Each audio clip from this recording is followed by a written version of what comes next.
gonna talk alright. I know you're gonna talk alright. Hey girl, welcome back to another episode of Just In Case. It's your girl Tierra, and we do have special guests, my friends. You know, Imani. Let's give it up for Imani. Levi's TT, and we gonna put her socials right down here, somewhere down there, and y'all gonna follow her, okay? Cause I said so. Yeah. And we got my other friend, Tierra. This beat is automatic. Have you ever had a moment where your friend showed up for you in the way that surprised you? Oh, I'll be honest and tell you, I don't think that my friend showing up for me has surprised me. Mm-hmm. Not in that way. I think I'm in a space where I'm allowing people to show up for me. And I think people have always been willing and wanting to show up for me, but I didn't allow it just because I felt like I was being a bother. So people have shown up for me in numerous amount of ways, but I think I'm just now in a space to be open to like receiving it more than I ever was. Yeah. Sometimes my friend, I'm thinking about my best friend in particular, she'll show up in a way that surprises me just because it's like, dang, how did you even think of that? Mm-hmm. Yeah. You know, so that will surprise me. Like, oh, dang, that was so thoughtful of you. Mm-hmm. And we show up for each other in different ways, but I feel like sometimes, yeah, she does surprise me. Yeah. Mm-hmm. And other friends too, but she just comes to mind first. And I'm like, dang, that was so clever. Thanks. Yeah. Friends, not that I recall.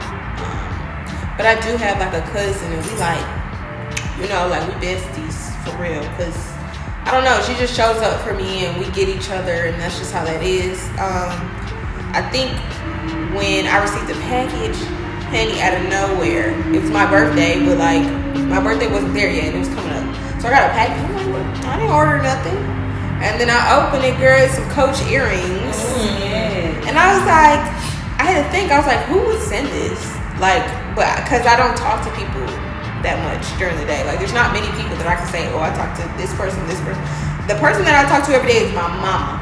Mm-hmm. That's the only person I talk to every day. Sometimes she don't get me every day either, though. So, you know, so when I seen that, I was like, wow, because I don't think I've ever gotten a surprise gift. Mm-hmm. You know, like, I'm always the one doing giving.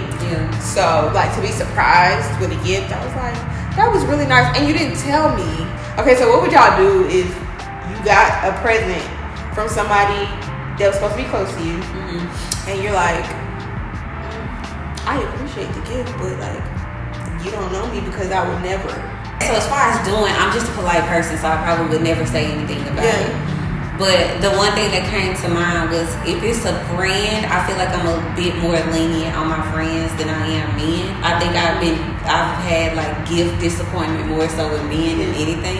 Like, I don't know, I feel like girls, we just get it, so we gonna show up like regardless. You might remember this one thing that I spoke about months ago. It'd be like, girl, now if I said I don't like this, true. Why are you? Like the same thing I'm gonna say about that man. Yeah. If you know I don't like this, why would you play around and get that? It's like the person that showed up for Secret Santa when the minimum was $100, they brought like a $20. Yeah. Everybody looking like, now you know. I saw something in the store I'm getting you for Christmas.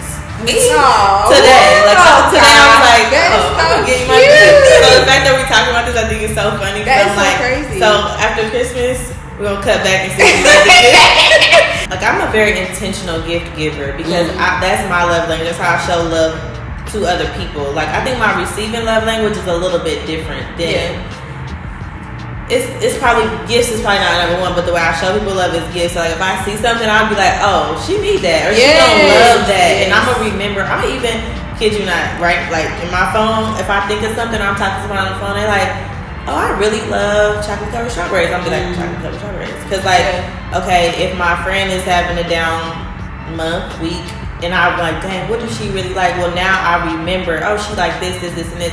And I don't do it for everybody, but like my godmom, she has this saying that she loves. And so I just remember it. So I'm like, oh, if I ever needed to engrave something, that's a saying that you like. So I think it's about intentionality. Like, I think that who we are, you feel the way that you feel about it because of how you gift gifts. Yeah.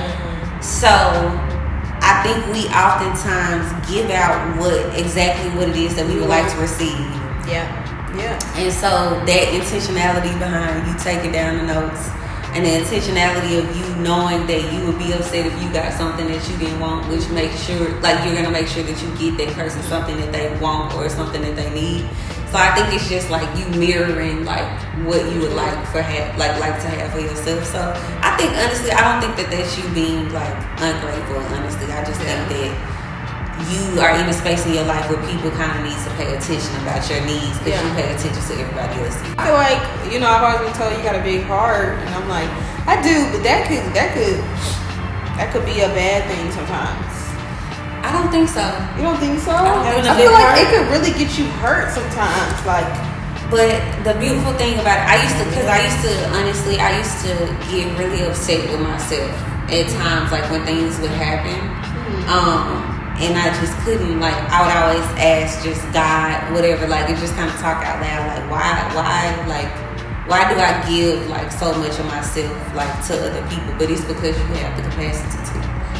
And it's just who you are, so you can't punish yourself for, like, behaving naturally. yeah. Because, again, if your intentions are pure and you coming from a good space and, like, you being yourself, what's so wrong with that?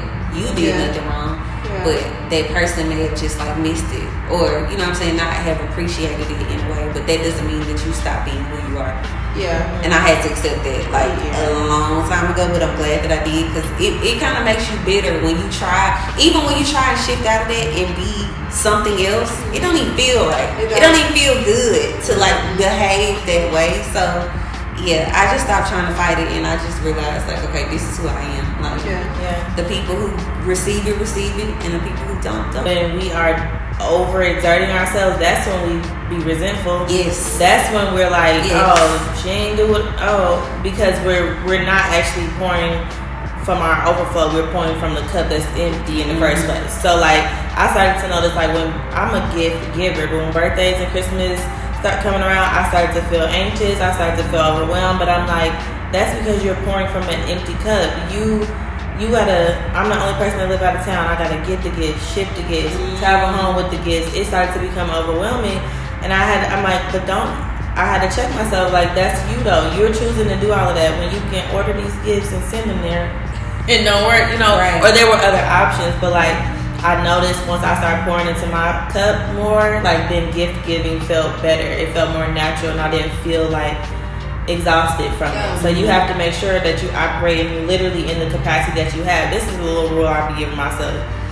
When somebody asks me to do something, I need to be able to do that times 2. If you say, and I literally have to have a mental sit down with myself. If somebody asks me, hey, can you come pick me up from the airport? I'm quick, yes, of course. But in my mind, I need to make sure, like, okay, are you agreeing to this?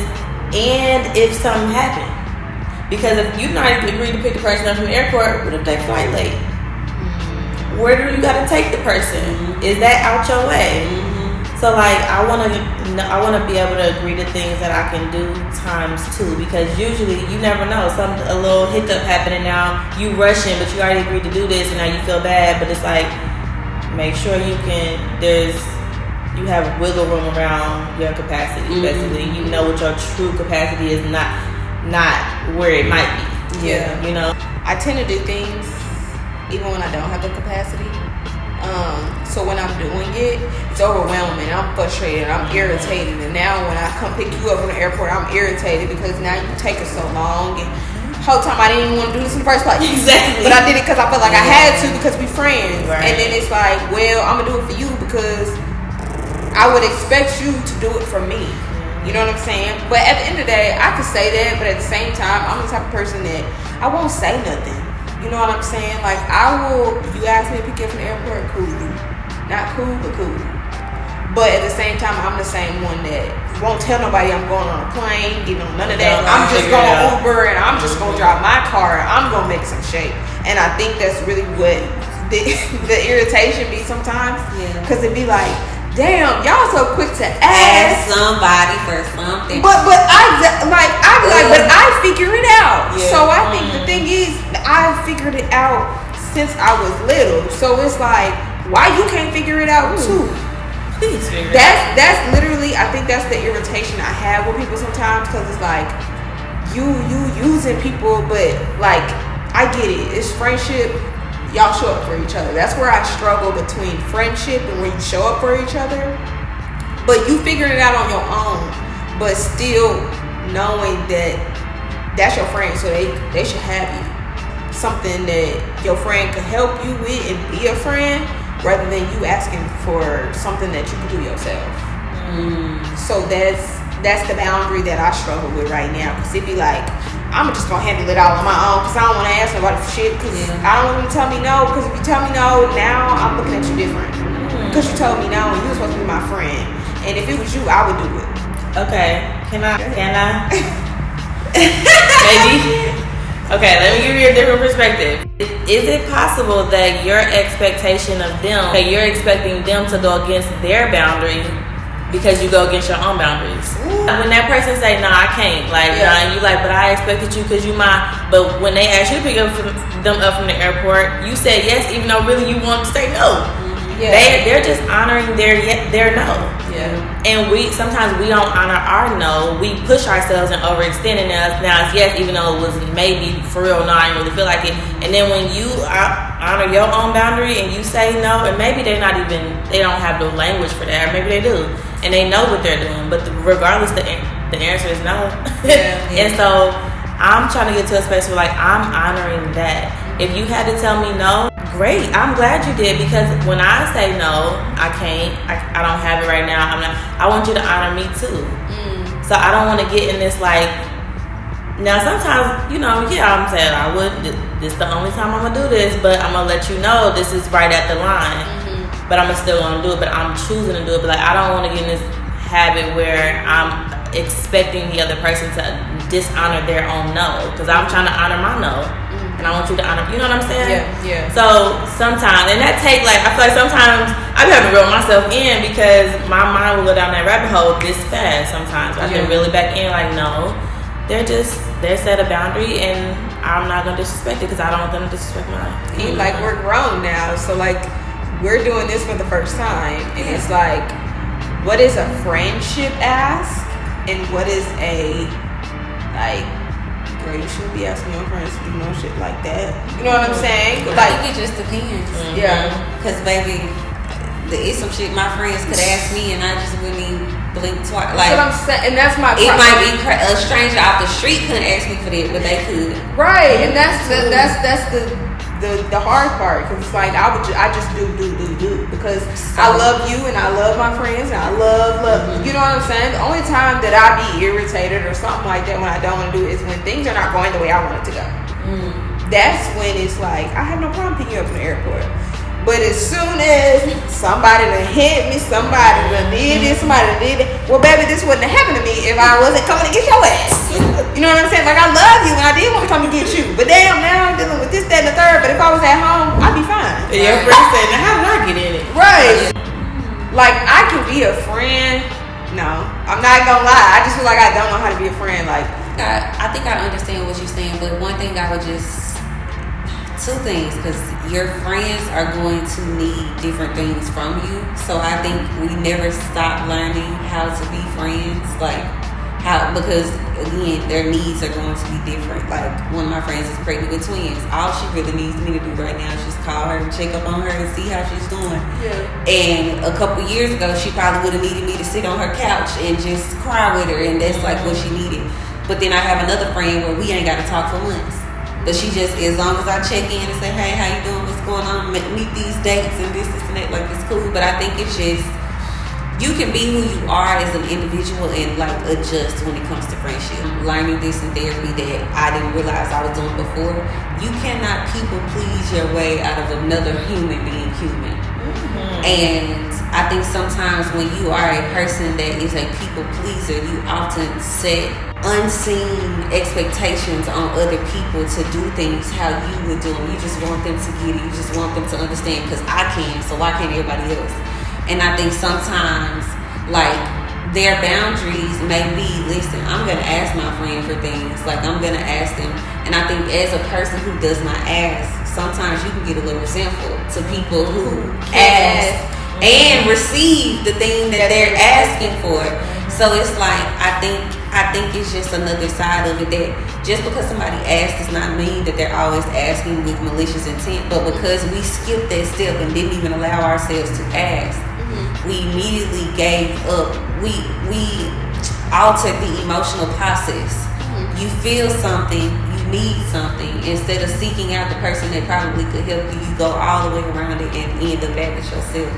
So instead of allowing your brain and your nervous system to go through the process of, okay, let me ask my friends, my car broke down.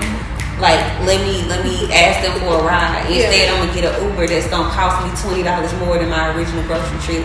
But really and truly, it's just more so about, sometimes you're not even trying to get over. Sometimes other people aren't trying to get over on you. You might just be resentful because you are not that person that has practiced asking. Yeah, we talked about this last night. Yeah. I feel like this was a piece of that conversation from last night. Like, hold on. Yeah. We can't skip a step. I never asked. I've never been one to ask for anything. I think it's because even my mom says this now. She's like, you never used to ask for anything. You would be so scared I would tell you no, and I would have to tell you the most that can happen is I say no. Yeah, that's the most that can honestly, no ain't even that bad. No, but like as a kid, you swore. I was like, I don't want to hear no. I don't want nobody to tell me no, and that's how I still am to this day. So I gotta take a note because I'm having a whole moment right now. Being told no is like you exercising that muscle, like being told no and being able to emotionally regulate yourself. Like with the no, like that starts when we right here. So, and I feel like that's why I'll be going down this rabbit hole really of emotional regulation, like. That has to start when you are a little kid, because really that same 30-year-old that can't hear no, unfortunately, no, you didn't get the job, no, I don't want to be with you, no, whatever, and insert whatever. And then you had this tantrum really just like you did when you was 4 and you didn't learn how to emotionally, regulate your emotions as a 4-year-old when you heard no. And now you just bigger, taller, older, still don't know how to regulate your emotions because you're being told no.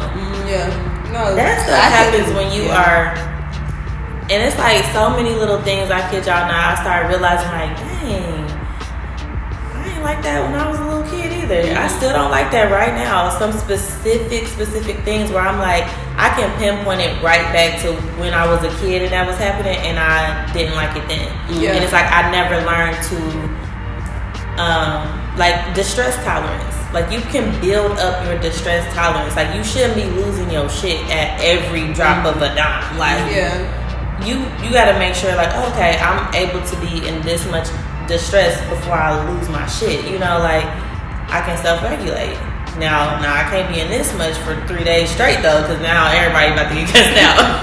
But that's why we work with people. Like you got to build that up. That being told no, being disappointed, being embarrassed. Like those are all emotions that we struggle with as a toddler, and sometimes we just never learn how to manage it. So that's the reason why I don't ask, because it'd be like my nervous system gets to acting funny when I need to ask for something, and right when I go to ask, and they're like, no, I actually don't like the way my body feels right now. Like it's getting hot. Like the back of my neck is heating up. My stomach is turning. So I'm like, never mind. I'll do it myself. I'll figure it out. I'm gonna tell you though, you're gonna have to expose yourself to it. Exposure therapy. You're gonna have to expose yourself to it, because the moment that you just do it and you realize that the anxiety that your body built up around this situation, it's really just gonna fade away. But I'm telling you, as somebody who, one of my triggers is being disappointed. One of my triggers is being disappointed. I oftentimes would avoid situations as a means of avoiding disappointment, or not allow people to do things for me, because if anybody's gonna disappoint me, I want it to be me, because that's the bubble that I can control. But you don't realize how much of a toll it takes on your energy and your capacity when it comes to things, because you're taking so much more on than like is humanly possible to like deal with. So as this comes up, your food is wrong at a restaurant, speak up about it. Like small little practices, like you at the nail salon and you don't like your nails, speak up about it. Like build that practice of being okay with speaking your mind, and that way you really realize that honestly all it takes is opening up your mouth that one time, and then things fall into line. Now, if things don't fall into line, that's when you can, you know what I'm saying, bring on the anxiety or kind of develop, but you denying yourself a full process of your emotions. Like, you're not completing a circle. Yeah. You literally just going from point A to Z, from Z back to A, when you needed to go from B, C, D, E, F, G, H. Like, you need to go all the way around to, like, really feel whole about a situation, but you only a quarter because you bouncing back and forth. Like, you need to come all full circle, but you're not allowing yourself to. And I think that it stunts your emotional growth as an adult, because shit just get harder. It's just like life is going to keep life, and like it's like we were talking about today, like car troubles, like that be the last shit that you need. But like, bro, that ain't gonna be the last time you have car troubles.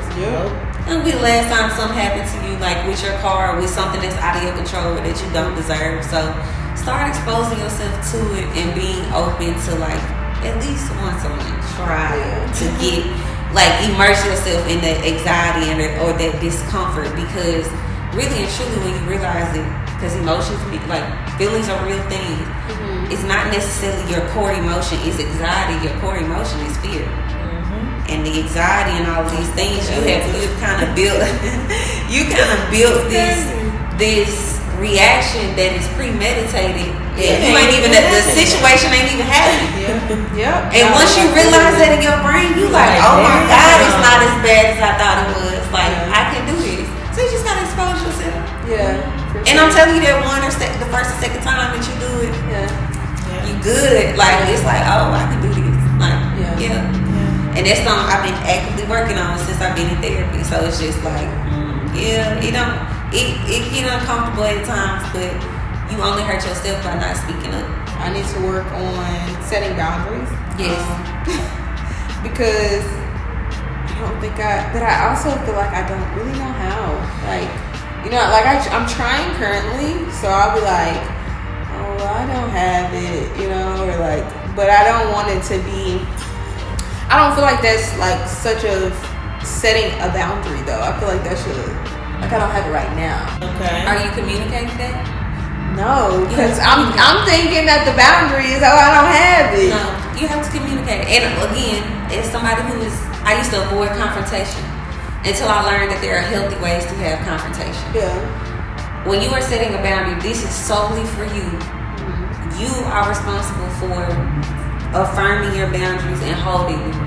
People are going to cross them all the time, but at the end of the day, it's you that's making the decision to allow them to do so.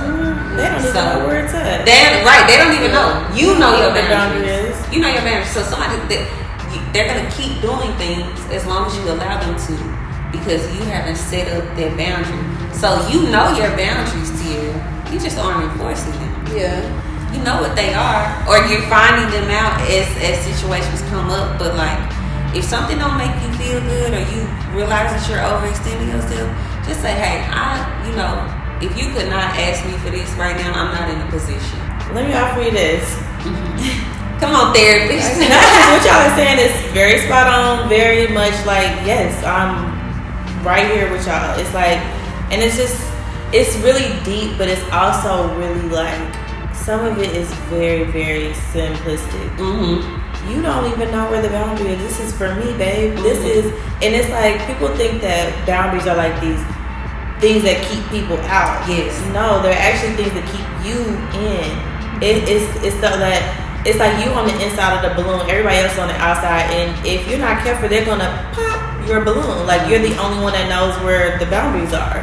So you have to protect it. But I want to go back to something you said. You said, I'll just be like, oh, I don't have it, instead of saying, please don't ask me for any money, going forward.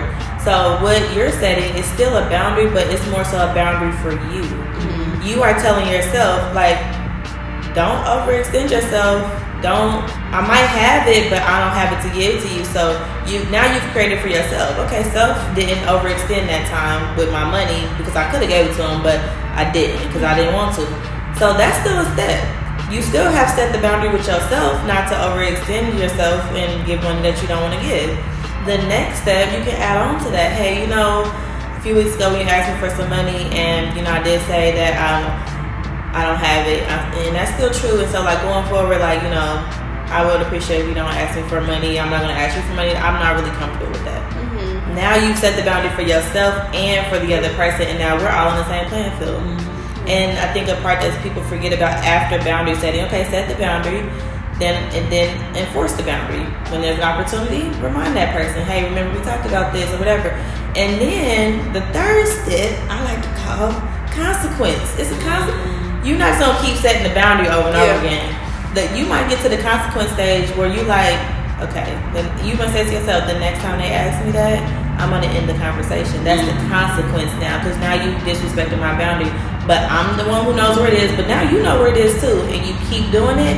Now I gotta move straight into consequence phase, and I gotta maintain that. Every time you ask, every time you overstep, I'm gonna keep going back to the consequence. Okay. Y'all have a good evening. I'm gonna go ahead and see y'all later, or whatever it is that the consequence that you've set in place. So it's a process for sure. Yeah, give yourself grace. You gotta practice too. It's literally like exercising. You're gonna have to exercise that muscle to get it strong. Like, and you're gonna learn different things, and your boundaries may change. And it's okay. Like, whatever your process looks like is what it looks like. But just be okay with choosing your first thought. Like, if your first thought is no, if your first thought is I don't know, if your first thought is yes, be okay with whatever that is and whatever that look like. Because at the end of the day, and I also too, I do this thing where I seek out validation instead of completing my full process first. Like, I want people to validate that I'm not wrong or I'm making the right decision, when I'm not even allowing myself the space to go through the process of making the decision that came to me first. Right. Like, and it stunts your growth and it impacts your boundaries, because again, your boundaries are your own. You adding in other people's opinions and their personal preferences onto your boundaries, you're never going to be fulfilled, because that might not look like what you want. Right, fully. And somebody else for their opinion, and it's like, but you're really the only one with all the details. Closing out, what have you learned, or what will you take away from this conversation?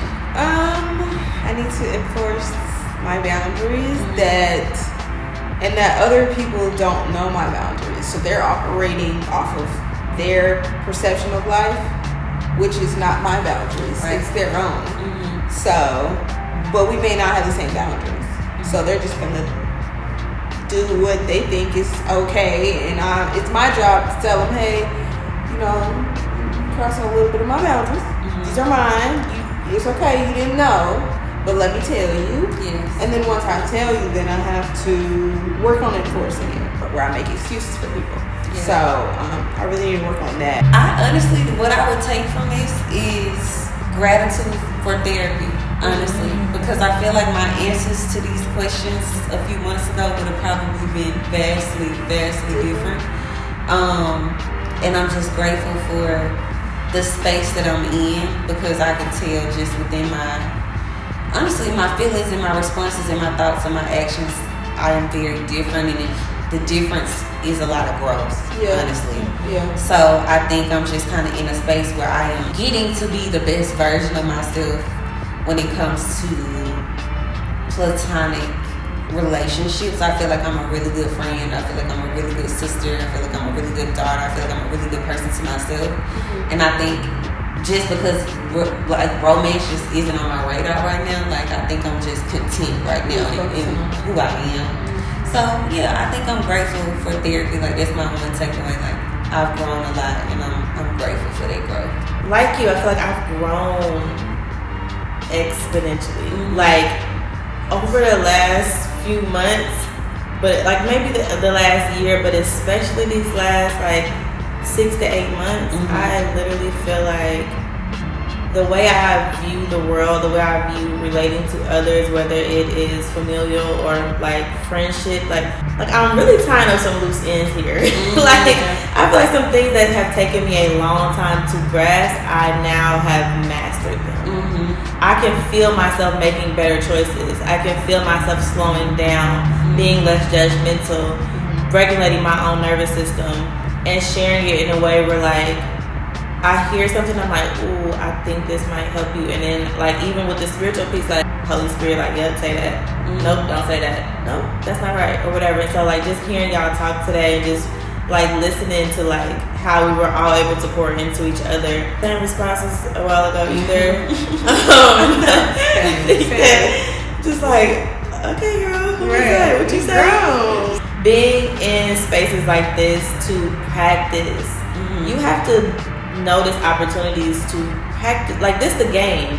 I feel like when you said this, I haven't been in a lot of adult friendships like that. I feel like I've been in practice for a long time. Like, okay, I'm practicing. I feel like now this stage is like, this is the game, because I can sit with like-minded women and talk about this and we learn something, and I have something to share and I have something to learn, and it's just bouncing back and forth. Like I'm thankful and grateful for opportunities like this to just like be in the game. You know, like you practicing this stuff in real time. Well, thank you guys so much for tuning in to Just In Case Podcast with Tierra Marie and my girls. And we'll see y'all next time. Bye. I know you gotta talk alright. I know you gotta talk alright.